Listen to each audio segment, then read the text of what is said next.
And welcome back.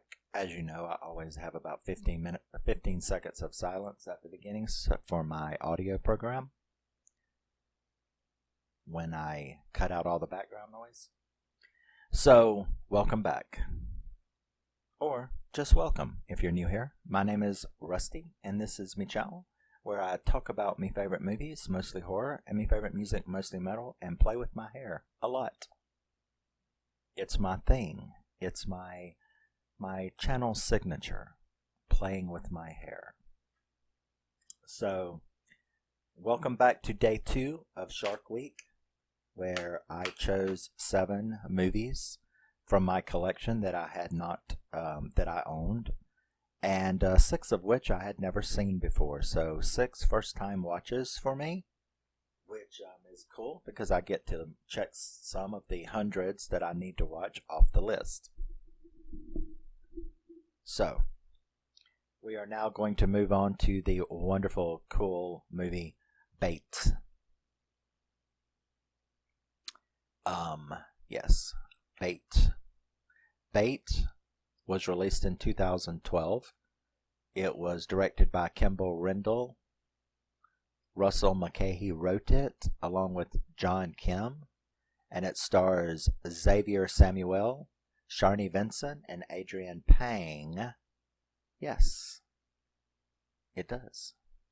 That's what it says anyway. So, Bait takes place on an Australian coastal town where we are introduced to Josh and Rory, who need to go and check the swimming buoys. As you may or may not know, Australia is an extremely dangerous place for sharks. It's one of the worst places in the world for shark attacks is Australia. So they're going out to check the swimming buoys.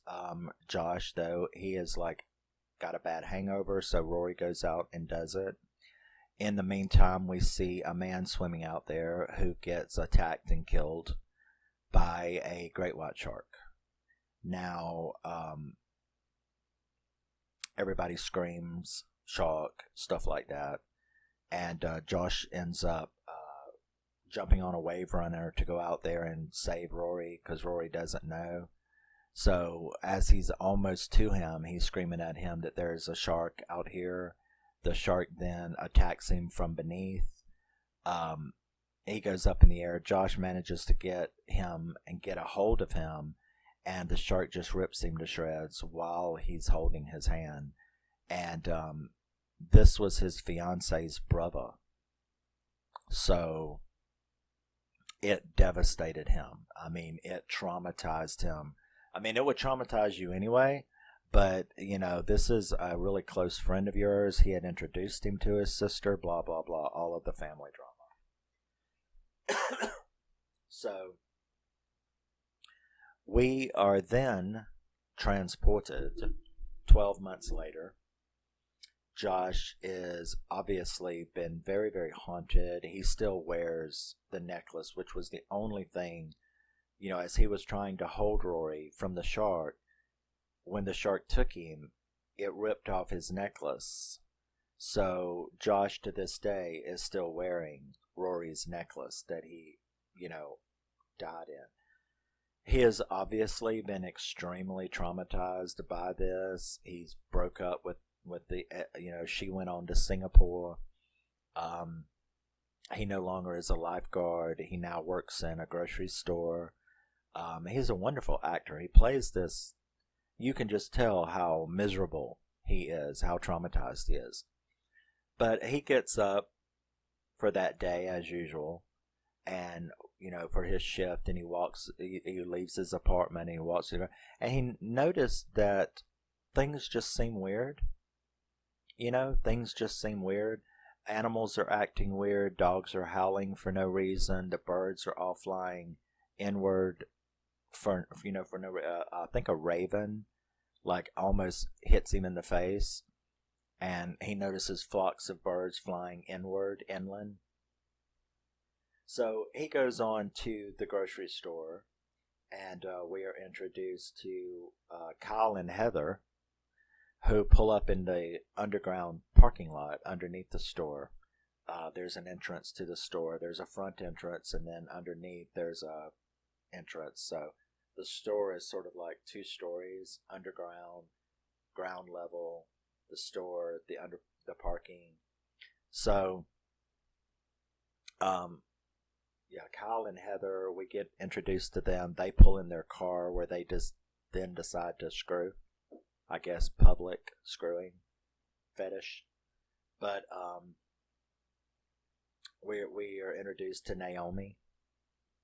She is in there shoplifting, and Jamie, Ryan, Lisa. We're introduced to Lisa shows up, which freaks Josh out.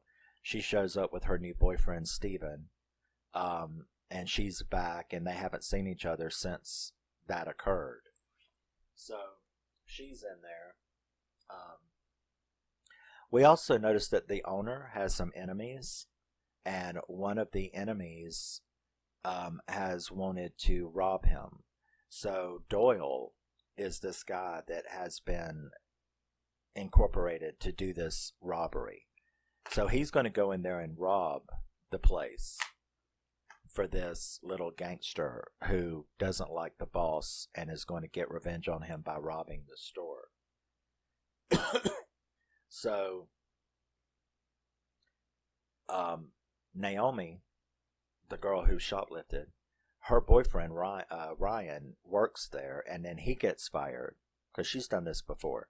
He gets fired for what she's done. She, is like, we're tired of you. So the boss calls the cop, which is her dad, and that's Todd. So he shows up. He happens to be in the store when all of this robbery goes down.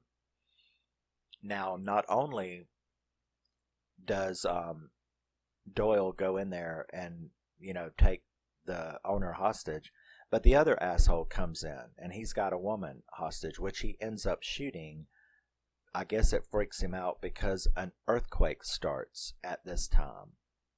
So while all this is going on and all these people are in the store, an earthquake happens, which of course means tsunami. So this freak tsunami hits, and even though it's CGI, of course, or a lot of it, it's practical mixed with CGI, but it is it's pretty cool. It's a pretty cool tsunami. So they end up now trapped. It's bad. I mean, it's like 2012 disaster era kind of, scenes. So they're all trapped in there. And, this is a very gory movie, unlike the others so far that I've watched. I've watched 4 so far. This is the only rated R one. The other 2 are PG-13, and Shark Night was PG-13. I don't really get that. But Bait is rated R, and it's very gory. There's a lot of gore in this movie. The dead people from the tsunami, the shark attacks are very, unlike in Shark Night, the shark attacks are very intense and gory in this movie. So I appreciate that. So the earthquake happens, the store is flooded. We have Kyle and Heather and Ryan were in the underground. And the rest of the people I've mentioned to you, they're all still there. Everybody is our main cast is alive. They're having to get up on the top of the shelves and the counters and the aisles. Whereas Kyle and Heather are actually underwater in their car, but the windows are rolled up. So they're like, in there. Ryan was in his van, and it got knocked over, and he managed to get out and get on top of it. So those 3 are in the bottom, and we have their drama, and then we have the other people in the top. So, and there's this one asshole, Kirby. You really didn't know where he fit in. You just thought maybe he was a customer or something. So Doyle, all of them are alive. Of course, Todd and Doyle, Todd is like, you tried to rob this place, so they certainly don't trust him. But things, I mean, you've got other things on your mind right now than this guy who tried to rob the store, right?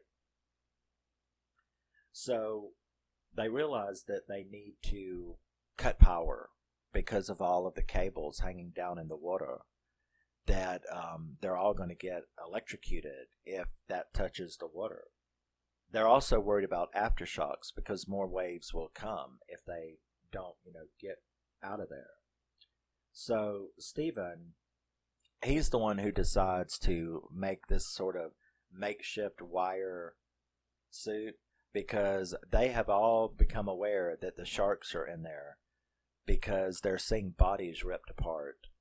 And this shark is actually just like shopping up and down the aisle. These big 12-foot great whites are just like going up and down the aisle like they're shopping for groceries, you know what I mean? It's pretty cool. So they're aware that there are sharks there. And so Stephen makes this like wire mesh to try to get to the power room. It was very, very reminiscent of Kurt Russell in Poseidon. So he goes, the shark ignores him because, the shark bumps up against him and it's like no flesh there. So the shark kind of leaves him alone. He manages to get to the power cutoff, just like Kurt Russell did in Poseidon. But he could not quite reach it because they were holding the air tube, and the air tube wasn't long enough. He was basically like 2 feet, 2 or 3 feet from the cutoff switch. So he ends up taking off the air tube. I mean, he keeps pulling too, like, would you let me go? So that was kind of sad. But, because if you think about it, Josh, who was holding it, could have just walked closer to the other end of the store on top of the shelves to give him, he just needed 3 more feet, 3, 4 feet. No, not feet, maybe 2 yards, like 6 feet. So that was kind of sad, but he didn't know what to do, so he finally just took it out. Now, he got over and he cut the power off so they're all safe. But he's wearing all this stuff on him that's holding him underwater to keep him from floating, and he can't get it off, and the poor boy drowns. And I remember when that happened, I was like, that's exactly what happened to Kurt Russell. Because, in Poseidon, Kurt Russell had to get to that valve for the tube, and he didn't have the breath. He held his breath to do it, but it was either go up and save himself or drowned and turn that switch. And he sacrificed himself, and that's exactly what Stephen did, and it was like really sad. So that's the connection that I made there, was that was sort of like the exact same scene from Poseidon. But so Stephen drowns to save them. Now we see the boss. The boss gets this idea that he can get through the vents. The boss's name is Jessup. That's the one that Doyle and that guy was going to rob. So he's like, I can get through the vent to get out and get help. So he manages to get the vent thing, and he climbs up there, and he looks up in the vent, climbs up into the vent, and there's like all of these crabs. And it scares him for a minute, and he's kind of hanging there, and I thought, no, you shouldn't be doing that. Have you ever seen Deep Blue Sea? Dude, you don't hang over water where there's sharks. That's just not cool. And so, of course, the shark jumps up, and very gory, eats him in half. I mean, it like right there at his belly button, just eats that part, and the rest of him is just hanging there, and everybody is like, yuck. It's just like, what the fuck? So he gets eaten in half trying to go out the vent. Kyle, Ryan, down in the bottom, Ryan manages to see Kyle and Heather trying to get out their sunroof, which is right there at the water's edge. And So he's like, you got to get over to me. So he starts trying to figure out a way for them to get over to him.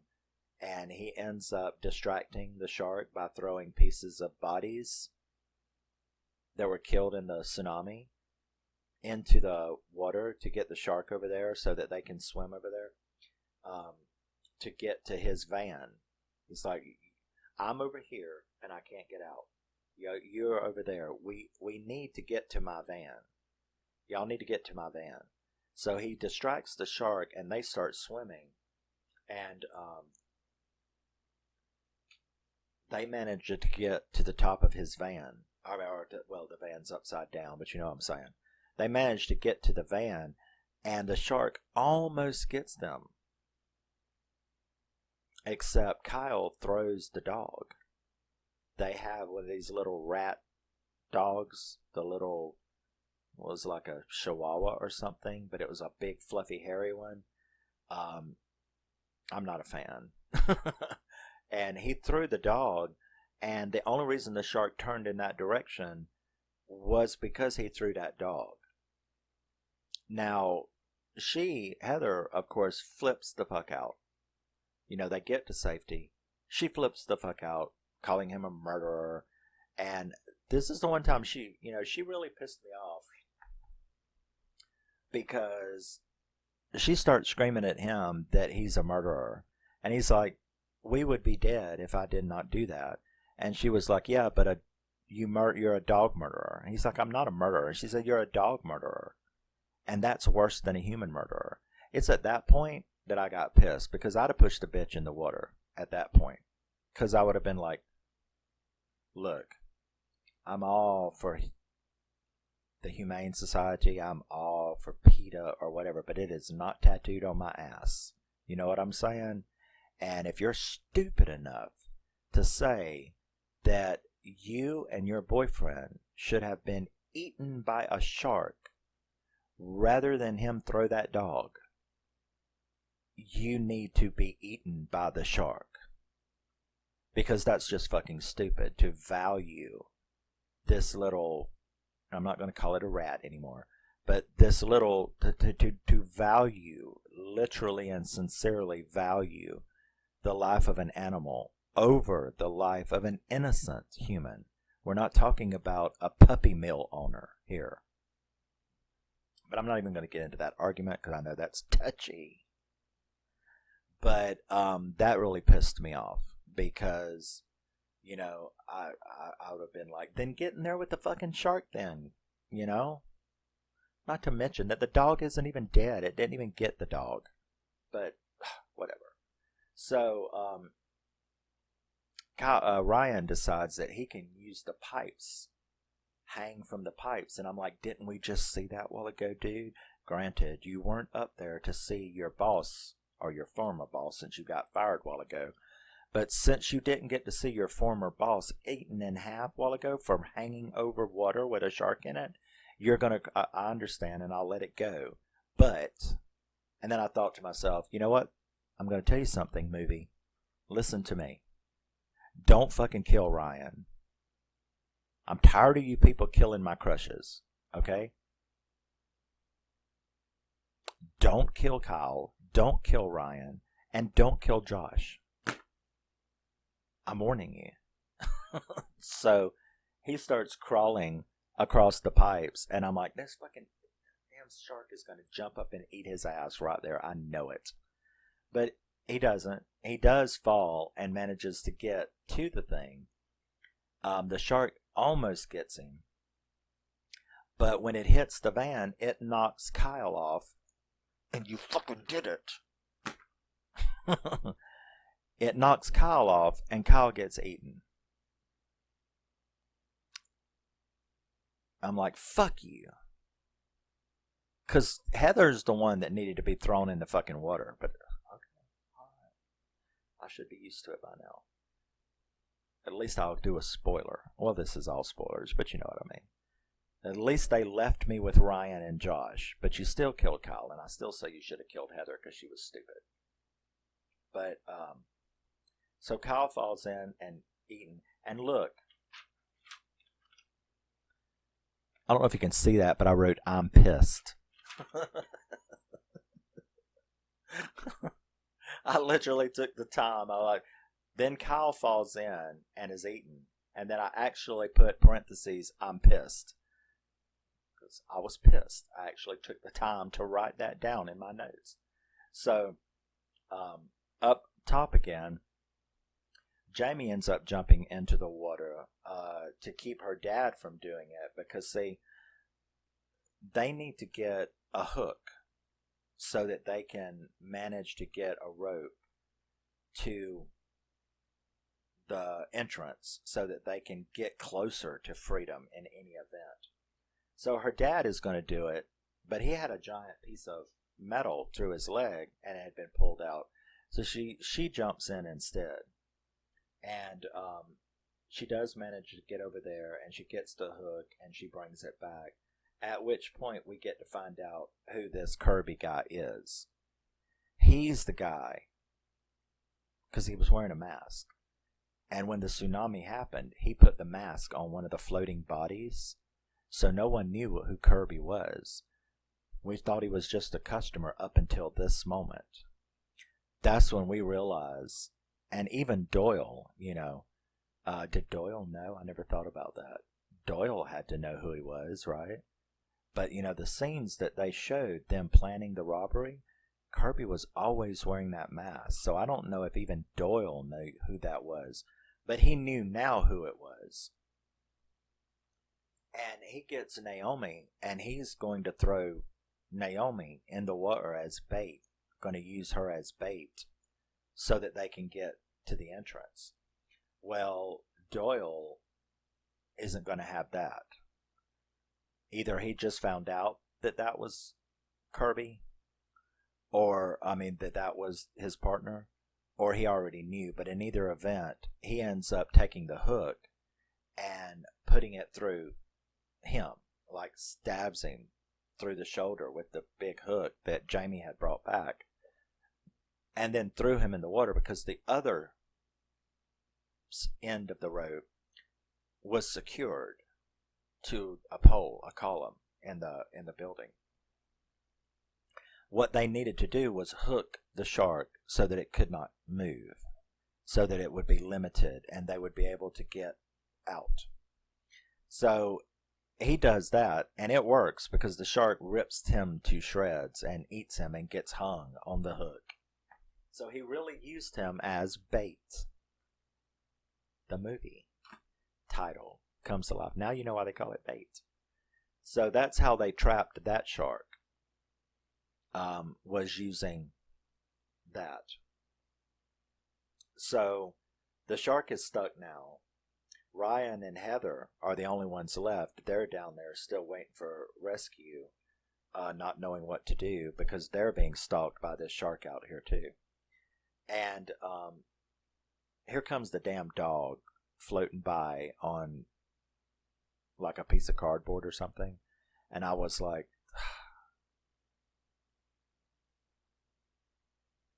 I don't know. The dog should have lived. Heather should have fallen in and died. That's the way it is. But the dog is alive. Ryan taps on the pipes to see if there's anyone upstairs. And that's when Naomi and Jamie, they hear it. And she's like, recognizes what he's tapping. It's like their song or something. And she goes, that's Ryan. He's down there. So she jumps in, and Josh goes with her to go down there and try to help them. So they ended up going downstairs and rescuing Heather and Ryan. They get them back up there. There's another big aftershock. There's been several aftershocks. There's been several aftershocks, and this one lets the shark loose, that was hooked. It lets him loose. And Doyle manages to get over there to the power grid because now they've come up with this new idea. Okay, what they need to do is they need to hook a line to a battery in one of the vehicles that is blocking the entrance and get it to blow up, and also electrify the water to do that. So Josh ends up, using a taser to shock the shark, which then allows Doyle to get to the thing and turn the circuit breaker on, which blows a big hole in the entrance, and they all escape. Josh, Lisa, Jamie, Naomi, Heather, Ryan, Doyle, and Todd survive. Unlike Shark Night, where everybody fucking died, a nice selection of people managed to live through this. I think only poor Kyle, right? Wasn't he the only... Well, Jessup and Steven, they died horribly. Kyle died. But the majority of the cast got out alive. Whereas in Shark Night, everybody died except the last two. So that's the difference between them. And of course, this is rated R. Very nice gore in this movie if you've not seen it. I definitely recommend this. This is a nice 7.5 out of 10 to me. I really, really liked this movie. This was popcorn entertainment from the dark side. So if you haven't seen Bait, I would definitely get it. This was a first time watch for me. I enjoyed it a great deal. I love the cast. I'm trying to think if anything. I don't really have any negatives about, granted CGI, but what, everybody can't have 2012 had a gigantic budget too, and most of it was CGI. I could tell it was CGI. It was just good CGI. The CGI in this would rank, like 7 out of 10. It was pretty good. It was alright. It's a fucking movie. I ignore these things. I give leeway, according to what it is. These are indie, both of these are like indie movies. It's not like they had $150 million budget. So, yeah, that is Bait. I love this movie. Day 2 of Shark Week. Love you, miss you, bye. Thank you very much for stopping by and checking it out. Tell me what you think of Bait, if you have seen it. If not, you really should. And, I'll see you guys in the next one. Again, I appreciate any comments or likes. And that's all that I ask for. And let me know your thoughts on the movie, if you have any. And I will see you in the next one. Always remember, never forget, you're a very, very special person. Even if you are not a traumatized lifeguard trying to save yourself from great white sharks in a grocery store. Bye-bye.